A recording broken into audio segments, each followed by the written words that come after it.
સમી ગ્રામ પંચાયત ખાતે નવનિર્માણ થતા પંચાયત ભવનનું કરવામાં આવ્યું ભૂમિપૂજન।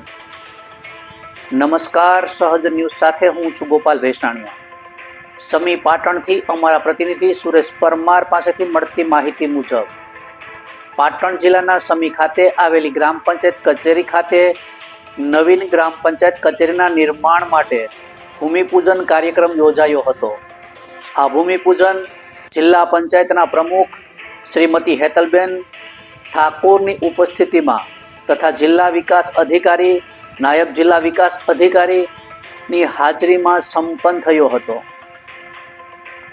આ પ્રસંગે પાટણ જિલ્લા પંચાયતના ચેરમેન બાલુજી ઠાકોર, જિલ્લા પંચાયતના સદસ્ય મનુજી ઠાકોર, પૂર્વ તાલુકા પંચાયત પ્રમુખ દિલીપજી ઠાકોર, સમી તાલુકા પંચાયતના પ્રમુખ, ભારતીય જનતા પાર્ટી સંગઠનના હોદ્દેદારો, તાલુકા પંચાયત સ્ટાફ, અન્ય અધિકારીઓ તેમજ ગ્રામ પંચાયતના સરપંચ સૈયદ જોરાબેન, તલાટી કમ મંત્રી વિનોદ રાઠોડ, જિલ્લા તલાટી એસોસિએશન પ્રમુખ સહિત અનેક આગેવાનો, ગ્રામજનો હાજર રહ્યા હતા।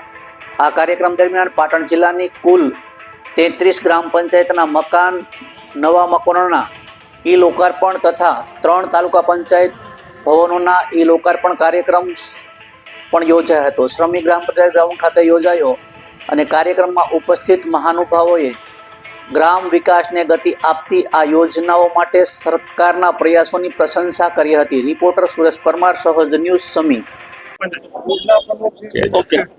આજરોજ ગુજરાત રાજ્યમાં મુખ્યમંત્રી ગ્રામોત્થાન યોજનાનું લોકાર્પણનો કાર્યક્રમ યોજવામાં આવ્યો, જેમાં માનનીય મુખ્યમંત્રી દ્વારા આણંદ જિલ્લાના ભાદરણ ગામ ખાતેથી આ કાર્યક્રમનું લોકાર્પણ કરવામાં આવ્યું। સાથે સાથે સમગ્ર ગુજરાતમાં 2666 જેટલી ગ્રામ પંચાયત ઘરનું પણ આજે ઈ ખાતમુહૂર્તનો કાર્યક્રમ માનનીય મુખ્યમંત્રીશ્રીના વરદ હસ્તે આણંદ ખાતેથી જ યોજવામાં આવ્યો।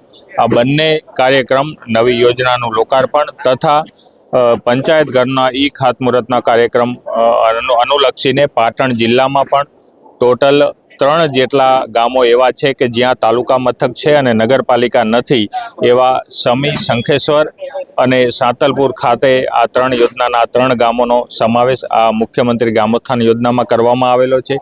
એ ઉપરાંત જે નવી ગ્રામ પંચાયત ઘર બનાવવાની છે એમાં પાટણ જિલ્લાની કુલ 33 જેટલી ગ્રામ પંચાયતના ટેન્ડર પૂર્ણ કરવામાં આવેલા છે અને એનું ખાતમુહૂર્ત એક નમૂનારૂપ અને એક આજે ખાતમુહૂર્ત સમી ખાતે કરવામાં આવ્યું। બાકીની 32 પંચાયતોનું ખાતમુહૂર્ત પણ આજે સમાંતરે કાર્યવાહી આખા જિલ્લામાં કરવામાં આવેલી છે અને તમામ ગ્રામ પંચાયત ઘરના બાંધકામની પ્રગતિ આવનારા દિવસોમાં થશે અને સમગ્ર જિલ્લાને નવી ગ્રામ પંચાયતો મળશે।